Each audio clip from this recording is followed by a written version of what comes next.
नमस्कार आणि गंगा एज्युकेशनमध्ये आपलं पुन्हा एकदा हार्दिक स्वागत आहे.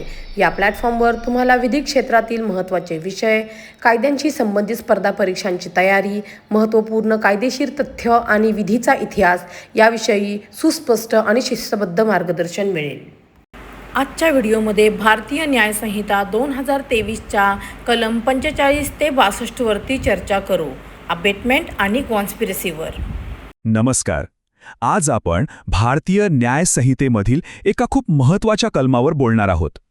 हे असं कलम आहे जे फक्त गुन्हा करणाऱ्यालाच नाही तर गुन्हा करायला मदत करणाऱ्याला सुद्धा जबाबदार धरतं. तर आज आपण चर्चा करणार आहोत भारतीय न्याय संहिता 2023च्या कलम 45 वर, जे आहे अपप्रेरण किंवा इंग्रजीमध्ये अबेटमेंट. चला मग सुरू करूया. तर मग हे कलम काय सांगतं? अगदी सोप्या भाषेत सांगायचं झालं तर जेव्हा एखादी व्यक्ती दुसऱ्याला एखादा गुन्हा करायला लावते, त्यासाठी एखादा कट रचते किंवा जाणून बुजून मदत करते, तेव्हा त्याला अपप्रेरण असं म्हटलं जातं. याचा सरळ अर्थ असा की गुन्हा घडवून आणण्यामागे ज्याचा हात असतो ना, तो सुद्धा कायद्याच्या नजरेत गुन्हेगारच असतो. या कलमामध्ये 3 महत्त्वाच्या गोष्टी सांगितल्या आहेत. पहिली गोष्ट आहे उकसावणे. म्हणजे काय? तर गुन्हा करण्यासाठी एखाद्याला चिथावणी देणं. दुसरी गोष्ट आहे षड्यंत्र. म्हणजे गुन्हा करण्यासाठी इतरांसोबत मिळून एखादी योजना आखणं. आणि तिसरी सहाय्यता. म्हणजे गुन्हा करण्यासाठी मुद्दामहून जाणून बुजून मदत करणं. या 3 गोष्टी लक्षात ठेवायच्या आहेत. चला हे एका उदाहरणातून समजून घेऊया, म्हणजे एकदम स्पष्ट होईल.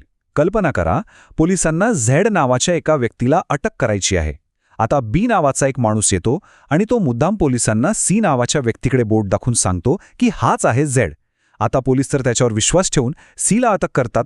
मग इथे काय झालं? इथे बीने चुकीची माहिती देऊन गुन्हा घडवून आणण्यास मदत केली, म्हणून तो अपप्रेरणासाठी दोषी ठरेल. सोपं आहे ना? आता या संदर्भात एक खूप महत्त्वाचा आणि प्रसिद्ध खटला आहे, KM नानावटी विरुद्ध महाराष्ट्र राज्य. या गाजलेल्या केसमध्ये सर्वोच्च न्यायालयाने एक महत्त्वाचा मुद्दा स्पष्ट केला. कोर्टाने म्हटलं की गुन्हा करण्यासाठी फक्त चिथावणी देणं किंवा कट रचणं हे सुद्धा अपप्रेरण मानलं जाईल. म्हणजे जरी त्या व्यक्तीने स्वतः तो गुन्हा केला नसला तरीही तो जबाबदार धरला जाईल. आता एक खूप महत्त्वाची गोष्ट लक्षात घ्या. भारतीय न्याय संहितेमधील हे जे कलम 45 आहे ना, ते जुन्या कायद्याच्या म्हणजे इंडियन पिनल कोड 1860च्या कलम 107च्या जागी आलेला आहे. म्हणजे तो जुना कायदा आता बदलला आहे. त्यामुळे आता अपप्रेरणासाठी नवीन कलम 45 लागू होईल. हे लक्षात ठेवणं गरजेचं आहे. आता परीक्षेच्या दृष्टिकोनातून बघूया. हे कलम अत्यंत महत्त्वाचं आहे. लक्षात ठेवा, ज्युडिशरी प्रिलिम्स आणि मेन्स आणि त्याचबरोबर APO परीक्षांमध्ये या टॉपिकवर डायरेक्ट प्रश्न विचारले जातात. त्यामुळे याचा अभ्यास खूप चांगल्या प्रकारे करणं गरजेचं आहे. चला तर मग पटकन एक उजाळणी करूया. आज आपण काय पाहिलं? पहिलं, भारतीय न्याय संहिता 2023चं कलम 45 अपप्रेरण म्हणजे अबेटमेंटची व्याख्या सांगतं. दुसरं, याचा मूळ अर्थ काय? तर गुन्हा करण्यासाठी चिथावणी देणं, कट रचणं किंवा मदत करणं. आणि तिसरं, सर्वात महत्त्वाचं, ज्युडिशरी आणि APO परीक्षांसाठी हा एक हॉट टॉपिक आहे. तर अशाच प्रकारे कायद्याची माहिती सोप्या भाषेत समजून घेण्यासाठी आणि न्यायपालिका परीक्षांच्या तयारीसाठी गंगा एज्युकेशनसोबत नक्कीच जोडलेले रहा. अच्छा, कधी विचार केलाय का की एखाद्याला गुन्हा करायला फक्त उद्युक्त करणं हे सुद्धा एक गुन्हा असू शकतं? आज आपण याच महत्त्वाच्या प्रश्नाचं उत्तर शोधणार आहोत. जरा विचार करा, तुम्ही फक्त कोणाला तरी गुन्हा करण्यासाठी मदत करताय किंवा त्याला तसं करण्यासाठी भडकवत आहात. तर मग कायद्याच्या भाषेत तुम्ही सुद्धा गुन्हेगार ठरता का? तर हो, आणि आज आपण हेच सविस्तरपणे समजून घेणार आहोत. चला तर मग थेट मुद्द्यावर येऊया.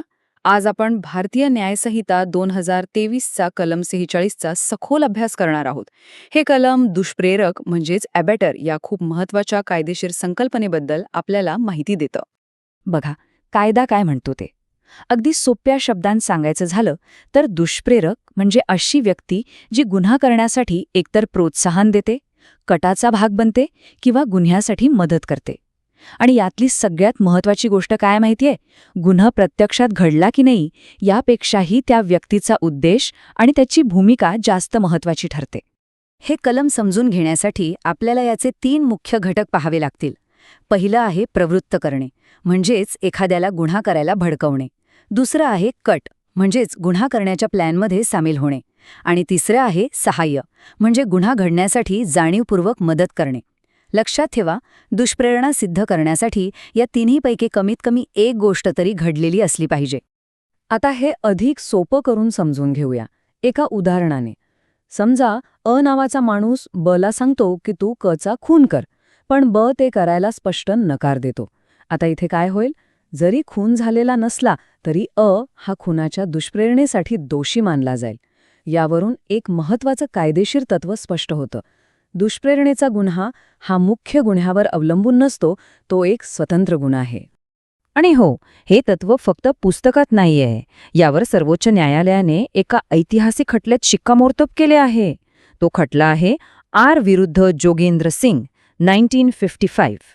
ह्या केसमध्ये सर्वोच्च न्यायालयाने अगदी स्पष्ट केलं की गुन्हा करण्यासाठी दिलेली प्रेरणा ही स्वतःच एक शिक्षापात्र गुन्हा आहे. ज्या व्यक्तीला गुन्हा करायला सांगितला आहे त्याने तो गुन्हा प्रत्यक्ष करणं गरजेचं नाही. दुष्प्रेरकाचा गुन्हा हा एक स्वतंत्र गुन्हा मानला जातो. ही संकल्पना समजून घेणं खूप महत्त्वाचं आहे. आता जे विद्यार्थी परीक्षेची तयारी करत आहेत त्यांच्यासाठी हे माहिती अत्यंत आवश्यक आहे. भारतीय न्याय संहिता 2023 मधील हे जे कलम 46 आहे ते पूर्वीच्या भारतीय दंड संहिता 1860 मध्ये कलम 108 म्हणून ओळखले जात होते. परीक्षेसाठी हा बदल लक्षात ठेवणं खूप गरजेचं आहे. त्यामुळे परीक्षेच्या दृष्टीने हे कलम किती महत्त्वाचं आहे? बघा, तुमच्या न्यायपालिकेच्या प्रिलिम्स आणि मेन्स या दोन्ही परीक्षांसाठी हे कलम खूपच मूलभूत आणि महत्त्वाचं आहे.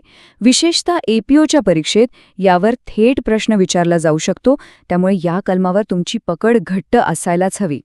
ठीक आहे, चला तर मग 1 मिनिटात आपण आज काय शिकलो त्याची उजळणी करूया. आपण पाहिलं BNSचं कलम 46 जे दुष्प्रेरणाकारी संबंधित आहे. याची मूळ संकल्पना काय आहे? तर प्रवृत्त करणे, कट रचणे किंवा गुन्ह्यात मदत करणे. आणि सगळ्यात महत्त्वाचं, हे कलम तुमच्या न्यायपालिका आणि APO परीक्षांसाठी अतिशय आवश्यक आहे. आम्हाला आशा आहे की दुष्प्रेरक ही संकल्पना आता तुम्हाला पूर्णपणे स्पष्ट झाली असेल. न्यायपालिकेच्या परीक्षांमध्ये यश मिळवण्यासाठी अशाच प्रकारच्या सखोल आणि सोप्या कायदेशीर विश्लेषणासाठी गंगा एज्युकेशन सोबत नक्की जोडलेले राहा. आज आपण एका अशा इंटरेस्टिंग कायदेशीर मुद्द्यावर बोलणार आहोत जो आजच्या काळात म्हणजे इंटरनॅशनल क्राईमच्या युगात खूपच महत्त्वाचा बनला आहे.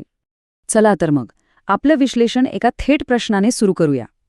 कधी विचार केलाय का की समजा एखादी व्यक्ती इथे आपल्या भारतात बसून थेट अमेरिकेत एखादा गुन्हा घडून आणतीये, तर मग त्या व्यक्तीला आपल्या भारतीय कायद्यानुसार शिक्षा होऊ शकते का?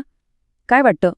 तर याच प्रश्नाचं उत्तर दडलंय भारतीय न्याय संहिता 2023च्या 2 अत्यंत महत्त्वाच्या कलमांमध्ये, कलम 47 आणि कलम 48. आणि खरं सांगायचं तर ही दोन्ही कलमा म्हणजे एकाच नाण्याच्या 2 बाजू आहेत. एकीकडे भारतातून बाहेर होणारी मदत, तर दुसरीकडे बाहेरून भारतात होणारी मदत. ओके, तर सगळ्यात आधी बघूया कलम 47. ही पहिली सिच्युएशन आहे. विचार करा की गुन्ह्याचा रिमोट कंट्रोल तर भारतात आहे, पण गुन्हा मात्र भारताबाहेर घडतोय. आज आपण चर्चा करणार आहोत भारतीय न्याय संहिता 2023च्या कलम 47 बद्दल. हे कलम अशा गुन्ह्यांबद्दल आहे ज्यांना मदत तर भारतातून केली जाते, पण ते घडतात मात्र भारताबाहेर. आता कायद्यात काय लिहिलंय ते बघूया. एखादी व्यक्ती जी भारतात राहून भारताच्या बाहेर आणि पलीकडे अशा कोणत्याही कृत्याच्या कमिशनला मदत करते, जे भारतात केले असते तर गुन्हा ठरला असता, तेव्हा ती गुन्ह्याला मदत करते. याचा अगदी सोपा अर्थ असा आहे की जर कोणी भारतात बसून भारताबाहेर होणाऱ्या एखाद्या कामाला मदत करत असेल आणि तेच काम जर भारतात झालं असतं तर तो गुन्हा ठरला असता, तर ती मदत करणारी व्यक्ती दोषी आहे. सिंपल. ठीक आहे, तर या कलमामध्ये 4 महत्त्वाच्या गोष्टी आहेत. पहिली, मदत करणारी व्यक्ती म्हणजे अबेटर तो भारतात असला पाहिजे. दुसरी गोष्ट, गुन्हा हा भारताबाहेर घडला पाहिजे. तिसरा आणि सगळ्यात महत्त्वाचा मुद्दा म्हणजे ते जे कृत्य आहे ते जर भारतात झालं असतं तर गुन्हा ठरलं असतं. आणि चौथी गोष्ट म्हणजे मदत करणाऱ्याचा तसा हेतू म्हणजे इंटेन्शन किंवा त्याला तसं ज्ञान असणं गरजेचं आहे. हे समजून घ्यायला एक प्रॅक्टिकल उदाहरण घेऊया. समजा मुंबईत बसलेली एक व्यक्ती आहे, आपण तिला अ म्हणूया. ती अमेरिकेतल्या आपल्या साथीदाराला ब ला फोन करून सांगते की न्यूयॉर्कमध्ये राहणाऱ्या क नावाच्या व्यक्तीला विष देऊन मारून टाक. आता इथे प्रत्यक्ष गुन्हा कुठे घडतोय? अमेरिकेत. पण त्याला मदत कुठून केली जातीये? भारतातून.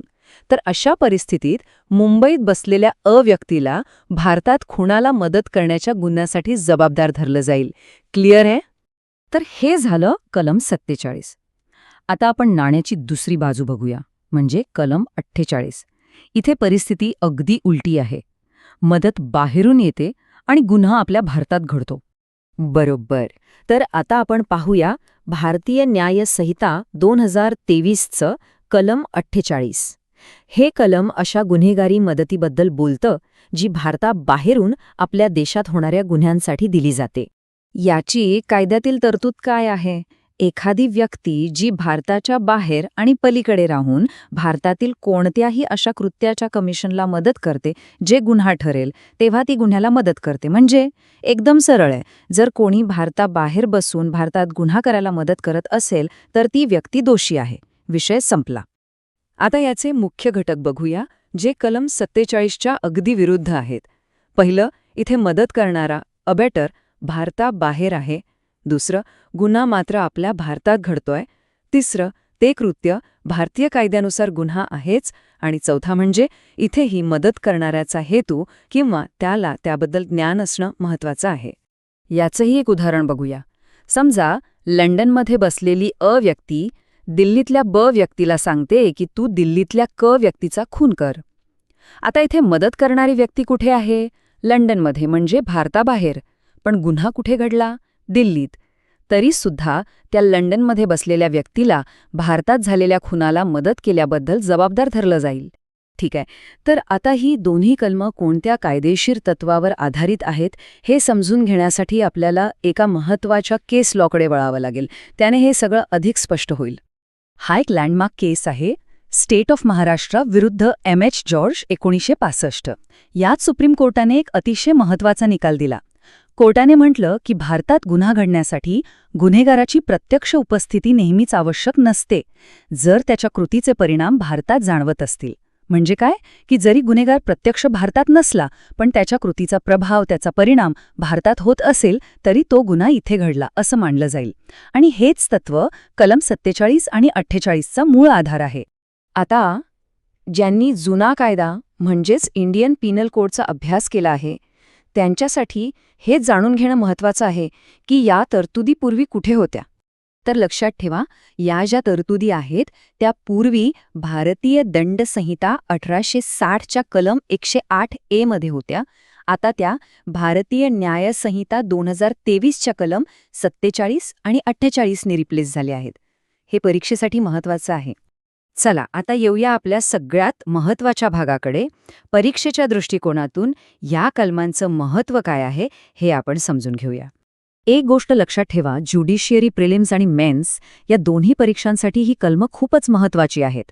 खास करून जेव्हा ज्युरिस्डिक्शन आणि अबेटमेंटवर प्रश्न येतात तेव्हा या कलमांचा उल्लेख होणारच. APO परीक्षेत तर यावर डायरेक्ट प्रश्न येऊ शकतो, त्यामुळे याकडे दुर्लक्ष करून चालणार नाही. चला तर एक क्विक रिव्हिजन करूया. 3च गोष्टी लक्षात ठेवायच्या आहेत. पहिली, कलम 47 म्हणजे मदत करणारा भारतात आणि गुन्हा भारताबाहेर. दुसरी, कलम 48 म्हणजे मदत करणारा भारताबाहेर आणि गुन्हा भारतात. आणि तिसरी, परीक्षेसाठी ज्युरिस्डिक्शन आणि अबेटमेंट या टॉपिकवरील प्रश्नांसाठी हे दोन्ही सेक्शन खूप महत्त्वाचे आहेत. ज्युडिशियरीवर आधारित अधिक कायदेशीर माहितीसाठी गंगा एज्युकेशनसोबत नक्की कनेक्टेड रहा. आज आपण भारतीय कायद्यातील एका अत्यंत महत्त्वाच्या संकल्पनेवर चर्चा करणार आहोत, ती म्हणजे अप्रेरणा, ज्याला इंग्रजीमध्ये अबेटमेंट असं म्हणतात. चला एका मूलभूत प्रश्नापासून सुरुवात करूया. विचार करा, जो व्यक्ती गुन्हा करायला लावतो तो खरंच गुन्हा करणाऱ्याच्या बरोबरीचा असतो का? कायद्याच्या नजरेत या दोघांमध्ये काय फरक आहे? ह्याच प्रश्नाचं उत्तर आपल्याला आजच्या चर्चेत मिळणार आहे. तर आज आपण चर्चा करणार आहोत भारतीय न्याय संहिता 2023च्या कलम 49वर. हे कलम अप्रेरण म्हणजेच अबेटमेंटच्या शिक्षेशी संबंधित आहे. तर हे कलम काय सांगतं? बघा, हे खूप सरळ आहे. यात स्पष्टपणे म्हटले की जर कोणी दुसऱ्या व्यक्तीला गुन्हा करायला लावलं, त्याला प्रवृत्त केलं आणि तो गुन्हा जर घडला, तर गुन्हा करायला लावणाऱ्या व्यक्तीलाही तीच शिक्षा मिळेल जी प्रत्यक्ष गुन्हा करणाऱ्याला मिळते. म्हणजे सोप्या शब्दात सांगायचं झालं तर कायदा गुन्हा करणाऱ्याला आणि गुन्हा करून घेणाऱ्याला एकाच तराजूत तोलतो. चला तर मग हे कलम अधिक चांगल्या प्रकारे समजून घेण्यासाठी त्याचे आवश्यक घटक किंवा इसेन्शियल्स काय आहेत ते आपण पाहूया. तर मग हे कलम 49 लागू होण्यासाठी नक्की कोणत्या गोष्टींची गरज असते? बघा, यासाठी 4 आवश्यक अटी आहेत आणि त्या सगळ्या पूर्ण व्हायला हव्यात. पहिली गोष्ट म्हणजे कुठल्या तरी गुन्ह्यासाठी अपप्रेरणा म्हणजे चिथावणी, मदत किंवा कट रचलेला असला पाहिजे. दुसरं, तो गुन्हा प्रत्यक्षात घडला पाहिजे. तिसरं, आणि हे फार महत्त्वाचं आहे, की तो गुन्हा त्याच चिथावणीमुळे किंवा मदतीमुळेच घडलेला असावा. आणि चौथी अट म्हणजे अशा अपप्रेरणेसाठी कायद्यात कोणतीही वेगळी खास शिक्षेची तरतूद नसावी. खरं तर हे कलम एका महत्त्वाच्या कायदेशीर तत्वावर आधारलेलं आहे. ते तत्व आहे क्वी फॅसिट पर आलियम फॅसिट पर से. याचा अर्थ खूप सोपा आहे. जो दुसऱ्या व्यक्तीकडून एखादं कृत्य करवून घेतो, कायद्याच्या दृष्टीने ते त्यानं स्वतःच केलं आहे असं मानलं जातं. म्हणूनच कायदा गुन्ह्यामागे असणाऱ्या मेंदूला गुन्हा करणाऱ्या हाताइतकाच जबाबदार धरतो. ठीक आहे, ही संकल्पना अजून सोपी करण्यासाठी आपण एक व्यावहारिक उदाहरण पाहूया. समजा अ नावाच्या व्यक्तीने ब ला कचं दुकान जाळण्यासाठी चिथावणी दिली आणि त्याच्या सांगण्यावरून ब ने ते दुकान जाळून टाकलं. आता इथे प्रत्यक्ष गुन्हा कोणी केला? ब ने. पण त्याला चिथावणी कोणी दिली? अ ने.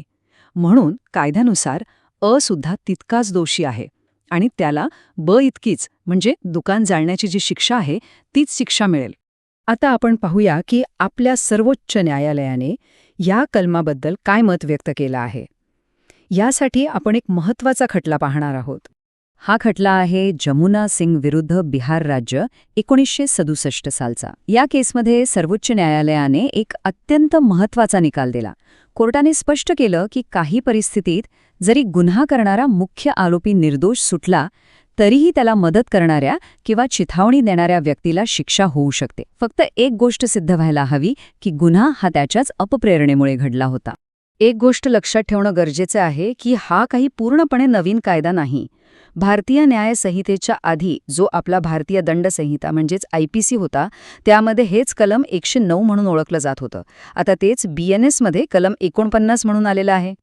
आता परीक्षेच्या दृष्टिकोनातून याचं महत्त्व पाहूया. बघा, ज्युडिशियरी प्रिलिम्स आणि मेन्स या दोन्ही परीक्षांसाठी हे कलम खूप महत्त्वाचं आहे. इतकंच नाही तर APO परीक्षेत या टॉपिकवर थेट प्रश्न विचारला जाण्याची दाट शक्यता असते. त्यामुळे यावर तुम्ही विशेष लक्ष द्या. चला, आज आपण जे काही शिकलो त्याची पटकन उजळणी करूया. पहिली गोष्ट, कलम 49 काय सांगतं? अपप्रेरणा देणाऱ्याला आणि गुन्हा करणाऱ्याला सारखीच शिक्षा. दुसरी गोष्ट, यामागची मुख्य संकल्पना काय आहे? गुन्ह्यामागे असलेला मेंदू हा गुन्हा करणाऱ्या हाताइतकाच दोषी असतो. आणि तिसरी सर्वात महत्त्वाची गोष्ट म्हणजे ज्युडिशियरी आणि APO या दोन्ही परीक्षांसाठी हे कलम अत्यंत महत्त्वाचं आहे. ज्युडिशियरी परीक्षेच्या तयारीसाठी आणि अशाच अधिक माहितीपूर्ण कायदेशीर विश्लेषणासाठी गंगा एज्युकेशन सोबत जोडलेले रहा. आज आपण भारतीय न्याय संहितेमधल्या एका अशा विषयावर बोलणार आहोत जो खूप महत्त्वाचा आहे पण तितकाच थोडासा गुंतागुंतीचा वाटू शकतो. तो विषय आहे दुष्प्रेरणेचं दायित्व म्हणजेच अबॅटमेंट लायबिलिटी. तर आज आपण काय काय पाहणार आहोत? आपण भारतीय न्याय संहिता 2023 मधल्या 2 महत्त्वाच्या कलमांवर लक्ष केंद्रित करणार आहोत. पहिलं कलम 51 ज्याला द प्रॉबेबल कॉन्सिक्वेन्स रूल असंही म्हणतात आणि दुसरं कलम 52 म्हणजेच द क्युम्युलेटिव्ह पनिशमेंट रूल. आणि हो, सगळ्यात महत्त्वाचं म्हणजे शेवटी परीक्षेसाठी एक क्विक रिव्हिजन सुद्धा आहे, त्यामुळे शेवटपर्यंत नक्की बघा. चला तर मग सुरू करूया. आपण पाहतोय कलम 51 भारतीय न्याय संहिता 2023.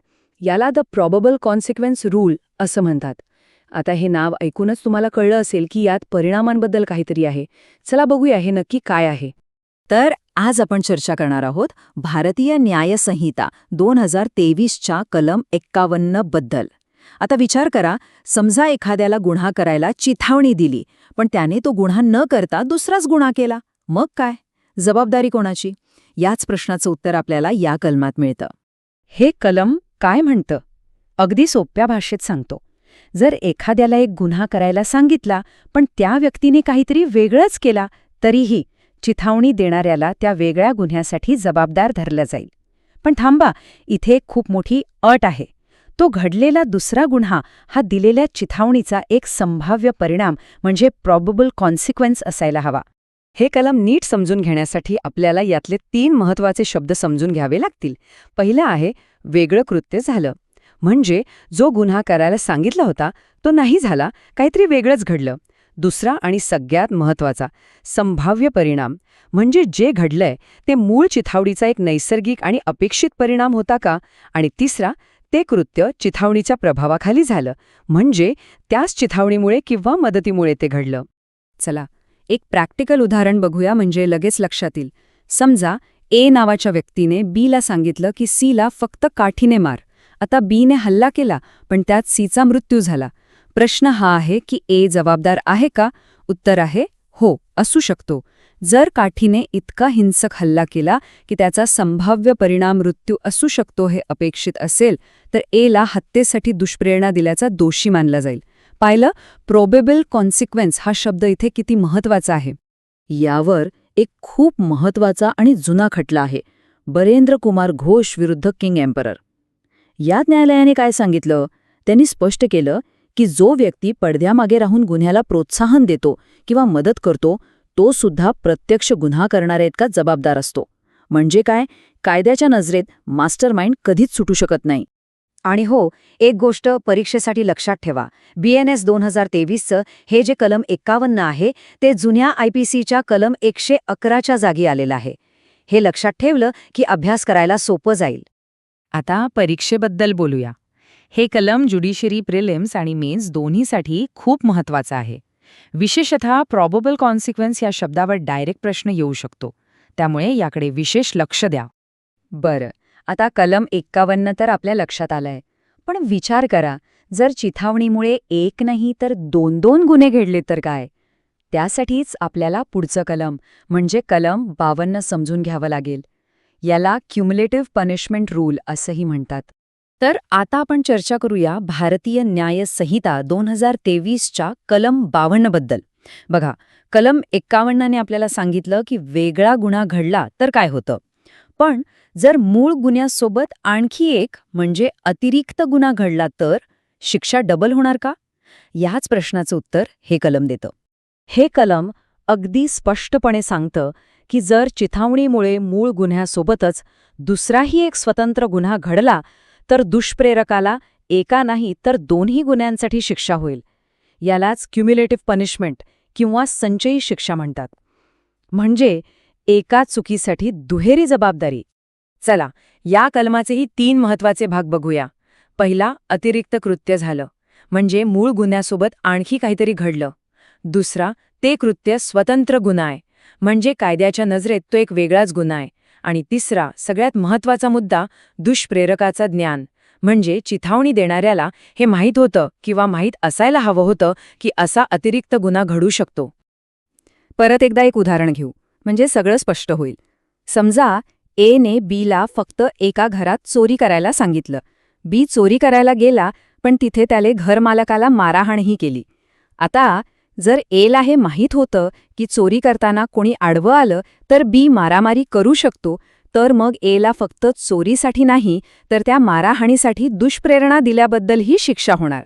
यावर सुप्रीम कोर्टाचा एक महत्त्वाचा निकाल आहे, चित्रेश कुमार चोप्रा विरुद्ध स्टेट. या केसमध्ये कोर्टाने काय म्हटलंय? कोर्टाने म्हटलंय की जर तुम्ही जाणीवपूर्वक अशी परिस्थिती निर्माण करता जिथे एकापेक्षा जास्त गुन्हे घडण्याची शक्यता आहे तर त्या प्रत्येक संभाव्य परिणामासाठी तुम्हाला जबाबदार धरलं जाईल. आणि हो, जसं मी आधी सांगितलं, BNS 2023चं हे कलम 52 जुन्या IPCच्या कलम 112च्या जागी आलेलं आहे. ही तुलना लक्षात असू द्या. परीक्षेच्या दृष्टीने बघायचं झालं तर हे कलम मेन्ससाठी म्हणजे मुख्य परीक्षेसाठी खूप महत्त्वाचं आहे. खास करून जे प्रॉब्लेम बेस्ड प्रश्न येतात ना, जिथे एकाच घटनेत अनेक गुन्हे घडलेले दाखवतात, तिथे तुमची उत्तरं लिहिण्यासाठी हे कलम खूप उपयोगी पडेल. चला, तर मग आत्तापर्यंत आपण जे काही शिकलो त्याची एक फटाफट रिव्हिजन करूया, म्हणजे परीक्षेसाठी सगळं लक्षात राहील. बघा, हा तक्ता खूप महत्त्वाचा आहे. यात अबेटमेंटशी संबंधित कलमं एका ओळीत दिली आहेत. कलम 49 सांगतं की गुन्हा घडल्यास दुष्प्रेरकाला तीच शिक्षा मिळेल. कलम 50 म्हणतं की शिक्षा त्याच्या हेतूनुसार ठरेल. कलम 51 जे आपण आज पाहिलं ते संभाव्य परिणामांसाठी जबाबदारी ठरवतं. आणि कलम 52 एकापेक्षा जास्त गुन्ह्यांसाठी शिक्षेबद्दल बोलतं. ही चौकट लक्षात ठेवली की सगळा विषय सोपा वाटेल. तर मग आजच्या चर्चेचं सारांश काय? आपण भारतीय न्यायसंहिता 2023चे कलम 51 आणि 52 अभ्यासले. यामागचं मुख्य तत्व अगदी सोपं आहे. जर तुमच्या चिथावणीमुळे घडलेला वेगळा किंवा अतिरिक्त गुन्हा हा एक प्रॉबेबल कॉन्सिक्वेन्स असेल तर तुम्ही जबाबदारी टाळू शकत नाही. आणि लक्षात ठेवा, प्रिलिम्स आणि मेन्स दोन्ही परीक्षांसाठी हे दोन्ही कलमं खूप खूप महत्त्वाची आहेत.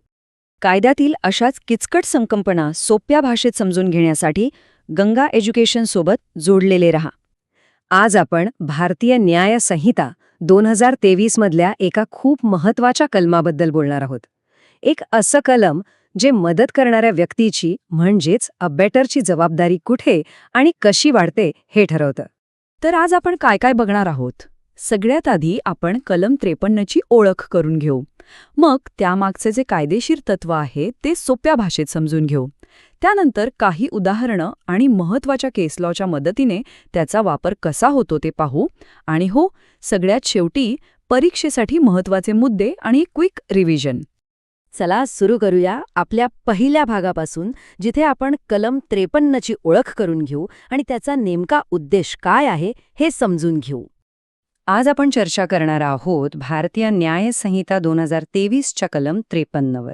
हे कलम अशा परिस्थितीबद्दल बोलतं जिथे मदत करणाऱ्याचा हेतू एक असतो पण त्याचा परिणाम मात्र भलताच आणि जास्त गंभीर होतो. आता बघा, कायद्याची भाषा थोडी क्लिष्ट वाटू शकते बरोबर, पण सोप्या शब्दात सांगायचं झालं तर याचा अर्थ असा आहे की जेव्हा एखादी व्यक्ती एखाद्या गुन्ह्याला मदत करते पण त्यातून एक वेगळाच आणि जास्त गंभीर गुन्हा घडतो तेव्हा हे कलम लागू होतं. म्हणजे मदत करणाऱ्याचा इरादा वेगळा होता पण रिझल्ट मात्र वेगळाच लागला. ओके, तर आता ह्या कलमाची बेसिक आयडिया आपल्याला आलीये. चला आता याच्या मागे जे कायदेशीर तत्व आहे ना ते जरा डीपमध्ये जाऊन समजून घेऊया. हे कलम लागू होण्यासाठी 4 गोष्टींची पूर्तता होणं गरजेचं आहे. पहिलं, एका गुन्हेगारी कृत्यासाठी मदत केलेली असावी.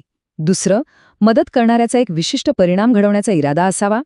तिसरं, प्रत्यक्षात घडलेला परिणाम मात्र वेगळा आणि अपेक्षेपेक्षा जास्त गंभीर असावा. आणि चौथी, सगळ्यात महत्त्वाची गोष्ट ती म्हणजे मदत करण्याला हे माहीत असलं पाहिजे की आपण जे करायला सांगतोय त्यातून असा गंभीर परिणाम होण्याची शक्यता आहे. त्याचं हे ज्ञान म्हणजेच नॉलेज हेच या कलमाचं केंद्रस्थान आहे आणि तेच त्याची जबाबदारी वाढवतं. आता थेअरी तर समजली, पण हे प्रॅक्टिकली कसं काम करतं हे बघणं पण तितकंच महत्त्वाचं आहे नाही का? चला तर मग बघूया की हे कलम रोजच्या व्यवहारात आणि कोर्टात कसं लागू होतं. तर मग आपल्या मनात प्रश्न येतो की खरं तर रिअल लाईफमध्ये हे कलम कसं लागू होतं? चला एका सोप्या उदाहरणाने हे समजून घेऊ. चला एक उदाहरण घेऊया. समजा अ नावाचा एक व्यक्ती आहे. तो ब ला सांगतो की तू क ला जाऊन फक्त जबर मारहाण कर. इथे अचा हेतू एकदम स्पष्ट आहे, फक्त गंभीर दुखापत पोहोचवणं, जीव घेणं नाही. पण होतं काय, ब च्या मारहाणीत क चा मृत्यू होतो. आता इथेच कलम 53 पिक्चरमध्ये येतं. जरी अचा हेतू फक्त मारहाणीचा होता तरी त्याला हे माहीत होतं की एवढ्या जबर मारहाणीमुळे मृत्यू होऊ शकतो. आणि हे जे ज्ञान आहे ना की असा परिणाम होऊ शकतो, याचमुळे कायदा त्याला खुनाच्या गुन्ह्यासाठी जबाबदार धरतो. हाच या कलमाचा सगळ्यात क्रुशियल पॉइंट आहे. आता या तत्वाला एक भक्कम कायदेशीर आधार देणारा एक लँडमार्क खटला आहे, बरेंद्र कुमार घोष विरुद्ध किंग एम्परर. हा 1925 सालचा प्रिव्ही काउन्सिलचा निर्णय आहे. हा खटला सामायिक जबाबदारी या संकल्पनेसाठी आजही एक मैलाचा दगड मानला जातो. या महत्त्वाच्या केसमध्ये कोर्टाने हे स्पष्ट केलं की जे लोक गुन्हेगारी कृत्यात कोणत्याही प्रकारे सहभागी होतात ते त्यातून निर्माण होणाऱ्या सर्व संभाव्य परिणामांसाठी जबाबदार ठरतात, जरी त्यांचा थेट उद्देश तो परिणाम घडवण्याचा नसला तरी. आणि हेच तत्व आपल्याला कलम 53 मध्ये बघायला मिळतं. आणि आता आपल्या चर्चेचा शेवटचा आणि परीक्षेच्या दृष्टिकोनातून सगळ्यात महत्त्वाचा भाग. इकडे नीट लक्ष द्या, कारण यावर प्रश्न हमखास येऊ शकतो. एक्झामसाठी ही गोष्ट पाठच करून ठेवा की भारतीय न्यायसंहिता 2023चं हे कलम 53 जुन्या भारतीय दंडसंहितेच्या म्हणजे IPCच्या कलम 113च्या जागी आला आहे. त्यामुळे आता उत्तर लिहिताना नवीन कायद्याचाच संदर्भ द्यायचा आहे. हे लक्षात घ्या, ज्युडिशियरी प्रिलिम्स आणि मेन्स त्याचबरोबर APO परीक्षेसाठी हे कलम फार महत्त्वाचं आहे. यावर डायरेक्ट प्रश्न विचारला जाऊ शकतो किंवा एखादी प्रॉब्लेम बेस्ड केस स्टडी दिली जाऊ शकते. चला जाता जाता एक क्विक रिव्हिजन करूया. फक्त 3 गोष्टी लक्षात ठेवा. 1. कलम 53 भारतीय न्याय संहिता 2023. 2. मूळ संकल्पना काय आहे, तर मदत करणाऱ्याला संभाव्य परिणामाची माहिती असेल तर तो त्या गंभीर परिणामासाठीही जबाबदार असतो. आणि 3. परीक्षेच्या दृष्टीने हे खूप महत्त्वाचे आहे, कारण हे कन्स्ट्रक्टिव्ह लायबिलिटीचं तत्त्व स्पष्ट करतं. न्यायिक सेवा परीक्षेसंबंधी अधिक माहितीपूर्ण कायदेशीर सामग्रीसाठी गंगा एज्युकेशन सोबत जोडलेले रहा. आज आपण भारतीय न्याय संहितेमधील एका खूप महत्त्वाच्या कलमाबद्दल बोलणार आहोत. हे असं कलम आहे जे परीक्षेसाठी तर महत्त्वाचं आहेच, पण अनेकदा विद्यार्थ्यांना गोंधळात टाकतं. तर चला आज आपण हेच कलम सोप्या भाषेत समजून घेऊया. एक क्षण विचार करा. समजा कोणीतरी दुसऱ्याला गुन्हा करायला सांगितला, पण तो गुन्हा झालाच नाही. मग काय? ज्याने हे करायला सांगितलं त्याला शिक्षा होईल का? हा प्रश्न थोडासा गुंतागुंतीचा वाटू शकतो नाही का? आणि याच प्रश्नाचं उत्तर आपल्याला भारतीय न्याय संहितेमध्ये मिळतं. चला तर मग बघूया. आज आपण काय काय बघणार आहोत ते थोडक्यात पाहूया. सगळ्यात आधी आपण कलम 56 म्हणजे काय ते समजून घेऊ. मग त्याचे महत्त्वाचे घटक कोणते आहेत ते पाहू. त्यानंतर काही व्यावहारिक उदाहरणं आणि कोर्टाचे निर्णय बघू. आणि शेवटी परीक्षेसाठी हे कलम का महत्त्वाचं आहे याचा एक छोटासा रिव्ह्यू घेऊ. चला तर मग आपल्या पहिल्या भागाकडे वळूया. कलम 56चा परिचय. बघूया नक्की काय आहे हा कायद्याचा पाया. तर आज आपण चर्चा करणार आहोत भारतीय न्याय संहिता 2023च्या कलम 56वर. हे कलम त्या परिस्थितीबद्दल बोलतं जिथे गुन्हा घडलेला नाही, पण त्याला प्रोत्साहन देणं हा सुद्धा एक गुन्हा मानला जातो. आता बघा, कायद्याची भाषा कधीकधी थोडी अवघड वाटते, बरोबर? पण काळजी करू नका, आपण हे सोपं करून समजून घेऊ. याचा सरळ अर्थ असा आहे की जर कोणी एखाद्या व्यक्तीला असा गुन्हा करायला प्रवृत्त केलं ज्यासाठी तुरुंगवासाची शिक्षा आहे आणि त्या व्यक्तीने तो गुन्हा केलाच नाही, तरीही ज्याने प्रवृत्त केलं त्याला शिक्षा होणार. म्हणजे फक्त प्रोत्साहन देणं सुद्धा कायद्याच्या नजरेत एक गुन्हा आहे. ठीक आहे, आता हा कायदा नक्की कसा काम करतो हे समजून घेण्यासाठी आपण त्याचे महत्त्वाचे घटक बघूया. एक एक करून पाहिलं की सगळं चित्र स्पष्ट होईल. ह्या कलमामध्ये 3 खूप महत्त्वाच्या गोष्टी आहेत. चला एक एक करून बघूया. पहिली गोष्ट, अपप्रेरणा ही अशा गुन्ह्यासाठी हवी ज्याला तुरुंगवासाची शिक्षा आहे. दुसरी गोष्ट, तो गुन्हा प्रत्यक्षात घडलेला नसावा. आणि तिसरी महत्त्वाची गोष्ट म्हणजे अशा प्रकारच्या गुन्ह्यासाठी कायद्यात दुसरी कोणतीही वेगळी तरतूद नसावी.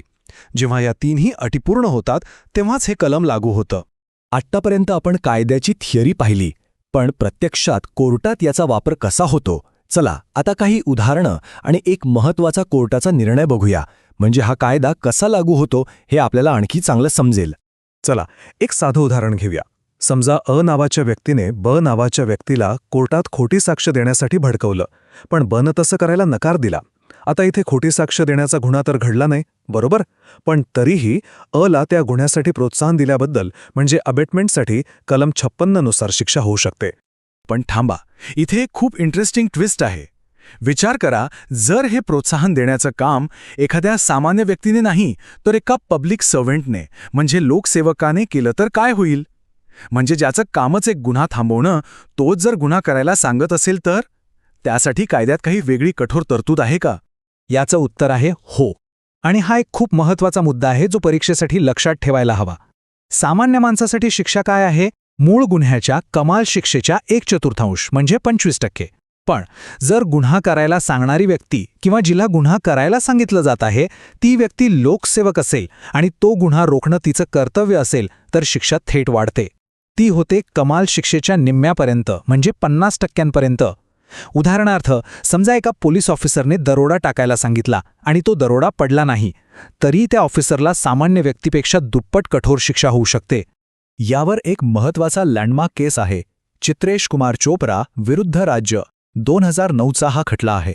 या केसमध्ये सुप्रीम कोर्टाने अगदी स्पष्ट केलं की अबेटमेंटसाठी म्हणजे अपप्रेरणेसाठी मुख्य गुन्हा पूर्ण होण्याची अजिबात गरज नाही. फक्त चिथावणी देणं, कट रचना किंवा मुद्दाम मदत करणं हे जरी सिद्ध झालं तरी ते शिक्षेसाठी पुरेसं आहे. ह्या निकालामुळे कलम 56चा पाया आणखी पक्का झाला. ठीक आहे, तर आता आपण आपल्या शेवटच्या आणि सर्वात महत्त्वाच्या भागाकडे आलो आहोत. परीक्षेच्या दृष्टीने हे कलम का महत्त्वाचं आहे? परीक्षेसाठी एक गोष्ट लक्षात ठेवणं खूप गरजेचं आहे. हे जे कलम आहे हे पूर्वीच्या कायद्यात म्हणजे इंडियन पिनल कोड 1860 मध्ये कलम 116 म्हणून ओळखलं जायचं. आता नव्या भारतीय न्याय संहितेमध्ये 2023 नुसार ते कलम 56 बनलं आहे. हा बदल लक्षात ठेवा. एक गोष्ट अगदी स्पष्ट आहे, ज्युडिशरीच्या प्रिलिम्स आणि मेन्स या दोन्ही परीक्षांसाठी हे कलम खूप महत्त्वाचं आहे. विशेषतः एपीओ परीक्षेमध्ये या टॉपिकवर थेट प्रश्न विचारला जाऊ शकतो, त्यामुळे याची तयारी व्यवस्थित करा. चला तर मग एकदा पटकन उजळणी करूया. आज आपण काय शिकलो? पहिलं, कलम 56 भारतीय न्याय संहिता 2023. दुसरं, याची मुख्य संकल्पना काय आहे? गुन्हा घडला नसला तरी त्याला प्रोत्साहन देण्याला शिक्षा आहे. आणि तिसरा आणि सगळ्यात महत्त्वाचा मुद्दा, जर यात एखादा लोकसेवक सामील असेल तर शिक्षा कठोर होते, थेट कमाल मुदतीच्या निम्म्यापर्यंत. हे 3 पॉइंट्स लक्षात ठेवलेच पाहिजेत. न्यायिक सेवा परीक्षांशी संबंधित अशाच महत्त्वाच्या कायदेशीर विषयांवर अधिक माहितीसाठी गंगा एज्युकेशन सोबत जोडलेले रहा. आज आपण भारतीय न्याय संहिता म्हणजेच BNS 2023 मधील 2 अत्यंत महत्त्वाच्या कलमांवर चर्चा करणार आहोत. ही कलम 58 आणि 59 न्यायपालिका आणि APO परीक्षेच्या दृष्टिकोनातून खूप महत्त्वाची आहेत. आजच्या आपल्या चर्चेची रचना अशी असेल: सगळ्यात आधी आपण ही संकल्पना काय आहे ते समजून घेऊ. मग कलम 58 आणि 59चा आपण सविस्तर अभ्यास करू आणि शेवटी परीक्षेसाठी काय महत्त्वाचं आहे याची एक जलद उजळणी करू. चला सुरुवात करूया. तर एक गोष्ट लक्षात घ्या, कायदा फक्त गुन्हा करणाऱ्याला शिक्षा देत नाही. जो व्यक्ती गुन्ह्याचा प्लॅन माहीत असूनही जाणून बुजून तो लपवतो ना, त्यालाही जबाबदार धरलं जातं. आणि हेच मूलभूत तत्व आपल्याला कलम 58 आणि 59 मध्ये शिकायला मिळतं. चला तर मग आपल्या आजच्या पहिल्या आणि अत्यंत महत्त्वाच्या कलमाकडे म्हणजेच कलम 58 कडे वळूया. आज आपण चर्चा करणार आहोत भारतीय न्याय संहिता 2023च्या कलम 58 बद्दल. आता हे कलम अगदी सोप्या भाषेत समजून घेऊ. समजा एखाद्या व्यक्तीला माहीत आहे की एक मोठा गंभीर गुन्हा घडणार आहे, ज्याची शिक्षा मृत्यू किंवा आजीवन कारावास आहे, आणि ती व्यक्ती तो गुन्हा घडावा म्हणून ती माहिती मुद्दाम लपवते किंवा त्याबद्दल खोटी माहिती पसरवते, तर हे कलम त्या व्यक्तीला शिक्षा देते. बरं, आता हे कलम लागू होण्यासाठी 3 मुख्य गोष्टी सिद्ध कराव्या लागतात. चला त्या एक एक करून पाहूया. पहिली गोष्ट म्हणजे एका गंभीर गुन्ह्याची म्हणजे ज्याला मृत्यू किंवा आजीवन कारावासाची शिक्षा आहे अशी एक योजना अस्तित्वात असली पाहिजे. दुसरी, त्या व्यक्तीने ही योजना जाणून बुजून लपवली पाहिजे किंवा त्याबद्दल खोटी माहिती दिली पाहिजे. आणि सगळ्यात महत्त्वाचं तिसरं म्हणजे हे सगळं करण्यामागे त्याचा हेतू तो गुन्हा घडायला मदत करण्याचा असला पाहिजे. हा हेतू इथे खूप महत्त्वाचा आहे. चला याचं एक व्यावहारिक उदाहरण पाहूया, म्हणजे संकल्पना आणखी स्पष्ट होईल. समजा नावाच्या व्यक्तीला पक्की माहिती आहे की च्या घरी दरोडा पडणार आहे, पण तो काय करतो, तो पोलिसांना मुद्दाम चुकीची माहिती देतो की दरोडा च्या घरी पडणार आहे. यामुळे पोलीस चुकीच्या ठिकाणी जातात आणि च्या घरी दरोडा यशस्वी होतो. इथे ने माहिती लपवली आणि खोटी माहिती देऊन गुन्हा सुलभ केला, त्यामुळे तो कलम 58 अंतर्गत दोषी ठरेल. या संदर्भात एक खूप महत्त्वाचा खटला आहे, स्टेट ऑफ महाराष्ट्र विरुद्ध मोहम्मद याकूब 1980. या प्रकरणात सर्वोच्च न्यायालयाने अगदी स्पष्ट केलं की केवळ गुन्ह्याची माहिती असणं पुरेसं नाही. जेव्हा माहितीसोबत गुन्हा सुलभ करण्याचा हेतूही असतो, तेव्हा त्या व्यक्तीवर फौजदारी जबाबदारी निश्चित होते. परीक्षेसाठी ही गोष्ट लक्षात ठेवा की हे जे नवीन कलम 58 आहे ते पूर्वीच्या भारतीय दंड संहिता म्हणजेच IPC 1860च्या कलम 118च्या जागी आले आहे. आता परीक्षेच्या दृष्टिकोनातून पाहूया. हे कलम ज्युडिशरी प्रिलिम्स आणि मेन्स दोन्हीसाठी अत्यंत महत्त्वाचं आहे. विशेषतः यावर प्रश्न कसा बनू शकतो, तर गुन्हा घडला तर किती शिक्षा आणि गुन्हा नाही घडला तर किती शिक्षा, यातील जो फरक आहे ना, त्यावर थेट प्रश्न विचारला जाऊ शकतो. त्यामुळे हा भाग नीट तयार करून ठेवा. ठीक आहे, तर हे झाले एका सामान्य नागरिकाबद्दल. पण विचार करा, जर हेच काम एखाद्या लोकसेवकाने म्हणजे पब्लिक सर्वंटने केलं, ज्याची जबाबदारीच मुळात गुन्हा रोखण्याची आहे, तर मग कायदा काय म्हणतो? चला हेच आपण पुढच्या कलमात पाहूया. आता आपण पाहणार आहोत कलम 59, जे खास करून लोकसेवकांच्या कर्तव्याबद्दल आणि त्यांच्या जबाबदारीबद्दल बोलतं. आता आपण पाहूया भारतीय न्याय संहिता 2023 मधील कलम 59. सोप्या भाषेत सांगायचं तर हे कलम थेट अशा लोकसेवकांना लक्ष्य करतं ज्यांचं कायदेशीर कर्तव्यच मुळी गुन्हा रोखणं आहे. पण तेच लोकसेवक गुन्हा घडायला मदत करण्याच्या उद्देशाने गुन्ह्याची माहिती लपवतात किंवा खोटी माहिती देतात. ही एक खूपच गंभीर बाब आहे. या कलमाचे महत्त्वाचे घटक कोणते आहेत ते पाहू.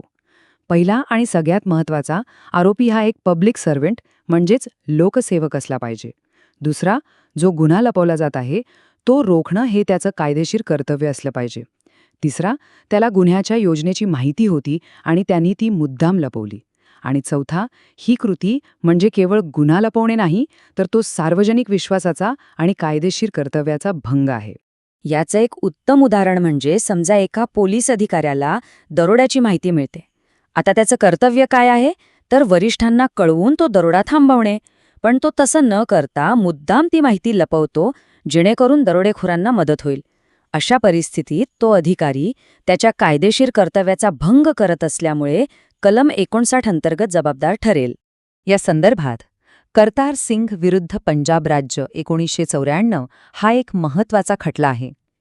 या खटल्यामध्ये सर्वोच्च न्यायालयाने यावर जोर दिला की गंभीर गुन्हे रोखणं आणि समाजात सुव्यवस्था राखणं हे सरकारी अधिकाऱ्यांचं एक कठोर कर्तव्य आहे आणि त्यात कोणतीही हयगई चालणार नाही. परीक्षेच्या दृष्टीने हे कलम पूर्वीच्या भारतीय दंडसंहिता 1860 मधील कलम 119 होतं, जे आता भारतीय न्यायसंहिता 2023च्या कलम 59 ने बदललं आहे. एपीओ परीक्षा आणि ज्युडिशरी मेन्ससाठी हे कलम अत्यंत महत्त्वाचं आहे. याचं कारण म्हणजे हे फक्त लोकसेवकांना लागू होतं आणि यात शिक्षेची जी रचना आहे ती मूळ गुन्ह्याच्या तीव्रतेवर अवलंबून असते. यामुळे यावर प्रश्न विचारण्याची शक्यता खूप जास्त आहे. चला आता या दोन्ही कलमांमधला फरक एका नजरेत पाहूया. परीक्षेमध्ये यावर हमखास प्रश्न येतो, त्यामुळे हे नीट समजून घ्या. हा तक्ता बघा, यात फरक अगदी स्पष्ट दिसतोय. कलम 58 हे कोणालाही म्हणजे सामान्य व्यक्तीला लागू होतं, तर कलम 59 फक्त आणि फक्त लोकसेवकाला. कलम 58 फक्त गंभीर गुन्ह्यांबद्दल बोलतं, तर कलम 59 लोकसेवकाच्या कर्तव्याशी संबंधित कोणत्याही गुन्ह्याला लागू होऊ शकतं. आणि शिक्षेमध्ये तर खूप मोठा फरक आहे. कलम 58 मध्ये शिक्षा निश्चित आहे, तर कलम 59 मध्ये ती मूळ गुन्ह्याच्या शिक्षेच्या प्रमाणात असते. चला तर आजच्या चर्चेचा शेवट करण्यापूर्वी परीक्षेसाठी जे सर्वात महत्त्वाचे मुद्दे आहेत त्यांची एकदा पटकन उजळणी करून घेऊया. तर 3 गोष्टी लक्षात ठेवा. 1. कलम 58 हे सामान्य व्यक्तींसाठी आहे आणि फक्त गंभीर गुन्ह्यांपुरतं मर्यादित आहे. 2. कलम 59 हे फक्त लोकसेवकांसाठी आहे आणि त्यांच्या कर्तव्याच्या भंगाबद्दल शिक्षा देते. आणि 3रं आणि सगळ्यात महत्त्वाचं, दोन्ही कलमांमधील लागू होणारे व्यक्ती आणि शिक्षेतील फरक हा परीक्षेसाठी अत्यंत महत्त्वाचा मुद्दा आहे. न्यायपालिका परीक्षेवर आधारित अशाच प्रकारच्या अधिक कायदेशीर आणि सखोल माहितीसाठी गंगा एज्युकेशन सोबत जोडलेले रहा. आज आपण भारतीय न्याय संहिता 2023 मधल्या एका खूप महत्त्वाच्या कलमाबद्दल बोलणार आहोत. कधी विचार केलाय की एखादा गुन्ह्याचा प्लॅन तुम्हाला माहीत आहे आणि तुम्ही काहीच न करता गप्प बसलात, तर ते सुद्धा एक गुन्हा ठरू शकतं का? हा एक खूप इंटरेस्टिंग प्रश्न आहे, नाही का? आणि याच प्रश्नाचं उत्तर आपल्याला मिळतं भारतीय न्यायसंहितेचा कलम 60 मध्ये. चला तर मग आज आपण चर्चा करणार आहोत भारतीय न्यायसंहिता 2023च्या कलम 60 वर. बरं, कायद्याच्या पुस्तकात काय लिहिले ते पाहूया. हे कलम म्हणतं की जर कोणी गुन्हा करण्याचा कट अस्तित्वात आहे हे माहिती असूनही मुद्दाम लपवून ठेवलं किंवा त्याबद्दल खोटी माहिती दिली तर ते चुकीचं आहे. अगदी सोप्या शब्दात सांगायचं तर तुम्हाला माहीत आहे की काहीतरी मोठं चुकीचं घडणार आहे आणि तुम्ही ती माहिती लपवता तर कायदा तुम्हालाही जबाबदार धरतो. हेच या कलमाचं सार आहे. ठीक आहे, तर हे कलम कधी लागू होतं? यासाठी आपल्याला 4 महत्त्वाच्या गोष्टी तपासाव्या लागतात. चला त्या एक एक करून पाहूया. पहिली गोष्ट म्हणजे गुन्हा करण्याचा एक प्लॅन किंवा कट अस्तित्वात असला पाहिजे. दुसरी गोष्ट, ज्या व्यक्तीवर आरोप आहे त्याला या कटाबद्दल माहिती असायला हवी. तिसरी आणि ही खूप महत्त्वाची आहे, त्या व्यक्तीने ही माहिती मुद्दाम जाणून बुजून लपवलेली पाहिजे. आणि चौथी गोष्ट, त्याने माहिती लपवल्यामुळे तो गुन्हा घडायला कुठेतरी मदत झाली पाहिजे. या 4ही गोष्टी पूर्ण झाल्या तरच कलम 60 लागू होतं. चला हे अजून सोपं करूया एका उदाहरणाने. समजा नावाच्या एका व्यक्तीला त्याच्या मित्राकडून म्हणजे कडून कळतं की तो एका गोदामात चोरी करणार आहे. आता काय करतो? तो पोलिसांना सांगत नाही, तो गप्प बसतो. आता जर ने खरंच ती चोरी केली तर ने चोरी केली नाहीये, पण त्याला प्लॅन माहिती असूनही त्याने तो लपवला म्हणून तो सुद्धा दोषी ठरेल. आणि शिक्षा किती? तर चोरीच्या गुन्ह्यासाठी जी काही कमाल शिक्षा असेल त्याच्या 1/4 शिक्षा ला होऊ शकते. म्हणजे बघा, गुन्हा न करताही फक्त माहिती लपवल्यामुळे शिक्षा होऊ शकते. आता बोलूया एका लँडमार्क केसबद्दल जी परीक्षेच्या दृष्टीने खूप महत्त्वाची आहे. केसचं नाव आहे स्टेट ऑफ महाराष्ट्र विरुद्ध मोहम्मद याकूब. 1980 सालची ही केस आहे. या केसमध्ये सुप्रीम कोर्टाने एक फार महत्त्वाचा सिद्धांत मांडला. कोर्टाने स्पष्ट केलं की एखाद्या गुन्हेगारी कटाची तुम्हाला माहिती आहे आणि तुम्ही ती मुद्दाम लपवता, एवढं सिद्ध झालं तरी तुमच्यावर फौजदारी जबाबदारी निश्चित होते. तुम्ही त्या गुन्ह्यात प्रत्यक्ष सहभागी होता की नाही हा मुद्दा गौण ठरतो. फक्त माहिती लपवणे हेच पुरेसं आहे. जेव्हा आपण नवीन कायद्यांचा अभ्यास करतो तेव्हा ते जुन्या कायद्याच्या कोणत्या कलमाच्या जागी आल्या आहेत हे पाहणं महत्त्वाचं असतं. तर लक्षात ठेवा, भारतीय न्यायसंहिता 2023चं हे जे कलम 60 आहे ते आधीच्या इंडियन पिनल कोड 1860च्या कलम 120च्या जागी आलं आहे. सोप्या भाषेत जे आधी कलम 120 होतं तेच आता नवीन कायद्यात कलम 60 आहे. हे लक्षात ठेवणं गरजेचं आहे. आता येऊया आपल्या सगळ्यांच्या आवडत्या भागाकडे, परीक्षेसाठी हे कलम किती महत्त्वाचं आहे. तर ऐका, ज्युडिशियरीच्या प्रिलिम्स आणि मेन्स दोन्ही परीक्षांसाठी हे कलम मस्ट रीड आहे. एपीओच्या परीक्षेत तर यावर थेट प्रश्न येऊ शकतो. आणि एक गोष्ट लक्षात ठेवा, जेव्हा कधी इनकोवॅट ऑफेन्सेस म्हणजेच अपूर्ण गुन्ह्यांबद्दल प्रश्न विचारला जातो तेव्हा उत्तरामध्ये कलम 60चा उल्लेख करणं तुम्हाला चांगले मार्क्स मिळवून देऊ शकतं. चला तर मग, आज आपण जे काही शिकलो त्याची एक छोटीशी उजळणी करूया. 3 गोष्टी लक्षात ठेवा. 1. कलम 60 भारतीय न्यायसंहिता 2023. 2. याची मुख्य संकल्पना काय आहे, तर गुन्ह्याचा प्लॅन माहीत असूनही तो लपवला तर शिक्षा होणार. आणि 3. परीक्षेच्या दृष्टीने ऑब्जेक्टिव्ह आणि सब्जेक्टिव्ह दोन्ही प्रकारच्या प्रश्नांसाठी हे कलम अत्यंत महत्त्वाचं आहे. ज्युडिशियरी परीक्षेवर केंद्रित अशाच अधिक कायदेशीर माहितीसाठी गंगा एज्युकेशनसोबत जोडलेले रहा. कायद्याच्या जगात ना काही गुन्हे असे असतात जे पूर्ण होण्याच्या आधीच शिक्षापात्र ठरतात. आजच्या आपल्या या विश्लेषणामध्ये आपण भारतीय न्यायसंहितेमधील अशाच 2 अत्यंत महत्त्वाच्या कलमांवर चर्चा करणार आहोत. एक आहे कलम 61 जे फौजदारी कटाबद्दल आहे आणि दुसरा आहे कलम 62 जे गुन्ह्याचा प्रयत्न करण्याबद्दल आहे. तर आज आपण काय काय पाहणार आहोत ते बघूया. सगळ्यात आधी आपण कलम 61 म्हणजेच फौजदारी कट हे अगदी सविस्तरपणे समजून घेऊ. त्यानंतर आपण कलम 62 कडे वळू जे गुन्हे करण्याच्या प्रयत्नाशी संबंधित आहे. आणि हो, सगळ्यात शेवटी परीक्षेसाठी अत्यंत महत्त्वाचा भाग, या दोन्हीमध्ये नेमका फरक काय आहे ते आपण स्पष्ट करू, म्हणजे आपल्या सगळ्या संकल्पना एकदम क्लिअर होतील. चला तर मग सुरुवात करूया आपल्या पहिल्या विषयाने, कलम 61 म्हणजेच फौजदारी कट. ही एक अशी इंटरेस्टिंग संकल्पना आहे जिथे गुन्हा घडण्याआधीच फक्त तो कट रचणं हाच एक गुन्हा मानला जातो. चला आपण याचं व्यवस्थित विश्लेषण करूया. चला, आज आपण चर्चा करणार आहोत भारतीय न्यायसंहिता 2023च्या कलम 61 वर. हे कलम फौजदारी कटाची व्याख्या करतं आणि कायद्याच्या दृष्टीने याला खूप महत्त्व आहे. आता कायद्यातली ही ओळ थोडी क्लिष्ट वाटू शकते, पण याचा सरळ अर्थ असा आहे की फौजदारी कट म्हणजे काहीतरी चुकीचं करण्यासाठी केलेला एक करार किंवा ॲग्रीमेंट. आणि एक गोष्ट लक्षात घ्या, इथे गुन्हा प्रत्यक्षात घडला की नाही हे महत्त्वाचं नाहीये, फक्त तो गुन्हा करण्याचा करार करणे हेच पुरेसं आहे गुन्हा सिद्ध होण्यासाठी. या कलमामध्ये 3 मुख्य गोष्टी आहेत ज्या आपल्याला समजून घ्यायच्या आहेत. पहिली गोष्ट, कटासाठी कमीत कमी 2 किंवा त्यापेक्षा जास्त व्यक्ती पाहिजेत.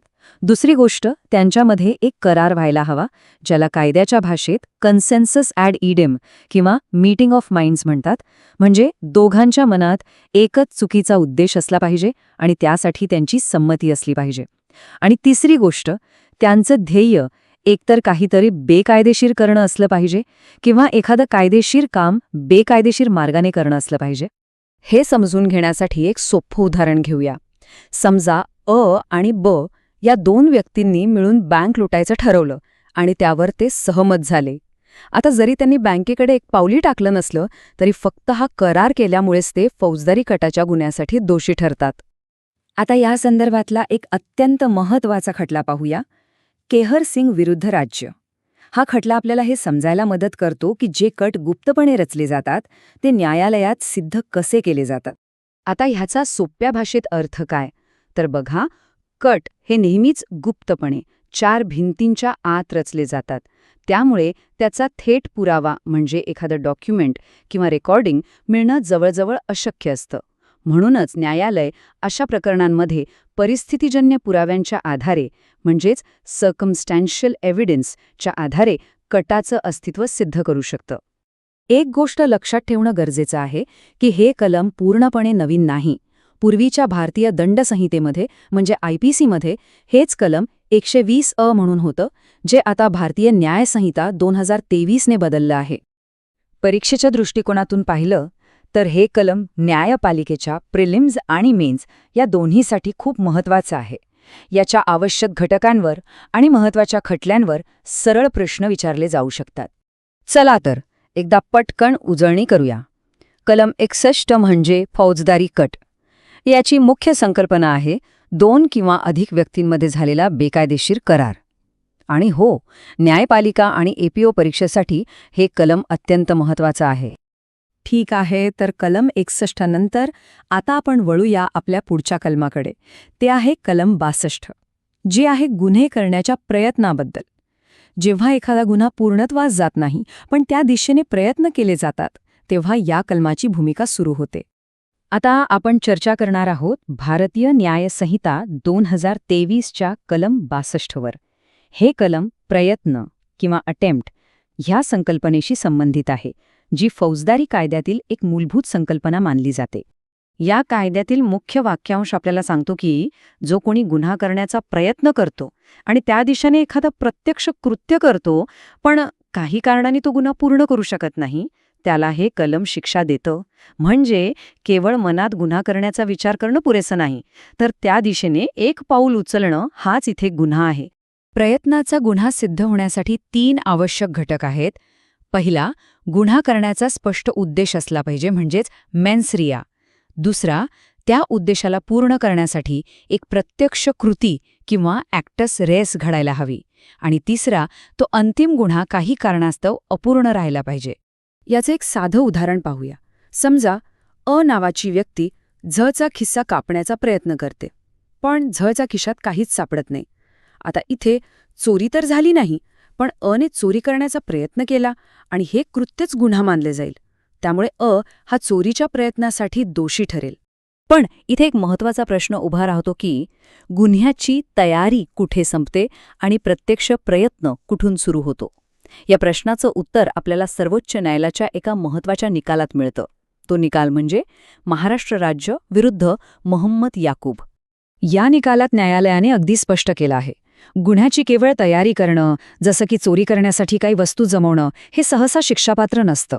पण जेव्हा व्यक्ती तयारीच्या टप्प्यापलीकडे जाऊन गुन्ह्याच्या दिशेने एक थेट पाऊल उचलते, तेव्हा त्याला प्रयत्न मानलं जातं आणि तोच शिक्षापात्र गुन्हा ठरतो. कलम 61 प्रमाणेच हे कलमसुद्धा पूर्वीच्या कायद्यात होतं. भारतीय दंड संहितेच्या कलम 511 मध्ये हीच तरतूद होती, जी आता भारतीय न्याय संहिता 2023च्या कलम 62 ने बदलली आहे. परीक्षेच्या दृष्टीने तयारी आणि प्रयत्न यामधला फरक समजून घेणं खूप महत्त्वाचं आहे. यावर अनेकदा प्रश्न विचारले जातात. हा फरक जर आपल्याला ओळखता आला तर आपल्या उत्तरांना नक्कीच चांगले गुण मिळू शकतात. चला, याचीही एक जलद उजळणी करूया.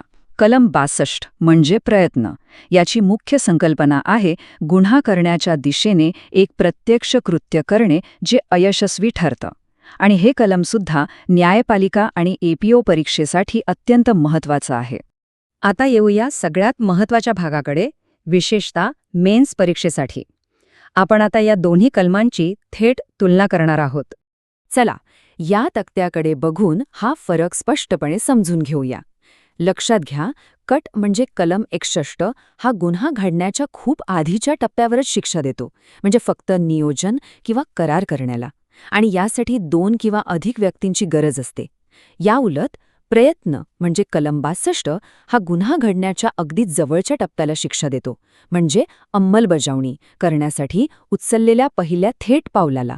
आणि हे कृत्य एकटी व्यक्तीसुद्धा करू शकते. हा मूलभूत फरक आपल्या मेन्सच्या उत्तरांमध्ये मांडणं खूप फायद्याचं ठरेल. आम्हाला आशा आहे की या विश्लेषणामुळे कलम 61 आणि 62 या दोन्ही संकल्पना आपल्यासाठी सोप्या झाल्या असतील. न्यायपालिकेवर आधारित अशाच प्रकारच्या सखोल कायदेशीर माहितीसाठी आणि विश्लेषणांसाठी गंगा एज्युकेशनसोबत जोडलेले रहा. हे सत्र पाहिल्याबद्दल धन्यवाद. हा व्याख्यान उपयुक्त वाटला असल्यास कृपया लाईक करा, शेअर करा आणि गंगा एज्युकेशनला सबस्क्राईब करा. अशाच महत्त्वपूर्ण कायदेविषयक व्याख्यानांसाठी आमच्याशी जोडलेले रहा.